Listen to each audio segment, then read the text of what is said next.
100 ga yaqin bo'lgan sonlar. 100 ga yaqin bo'lgan sonlarni ko'paytirish qoidasi bor. Buning uchun 94imiz 100 bo'lishligi uchun 6 yetmayapti. 92imiz 100 bo'lishi uchun 8 yetmayapti. Mana bu 6 bilan 8imiz yetishmagan raqamlar deyiladi. Ya'ni yetishmagan sonlar deyiladi.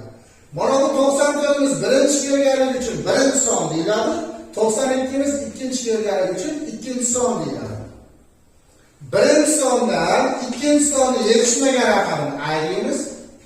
Yoki bo'lmasa 92 dan birinchi sonni yetishmagan raqamni ayiramiz. Natija bir xil chiqadi. Qaysi biri bizga qulay bo'lsa, shunisini ayirsak bo'laveradi. Biz 92 dan 6 ni ayiramiz.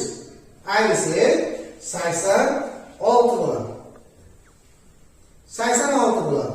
Endi mana yetishmagan raqamlarni bir-biriga ko'paytiramiz. 6 ni 8 ga ko'paytirib qo'yamiz. 6 ni 8 ga ko'paytirsak, 6 kere 8imiz 48.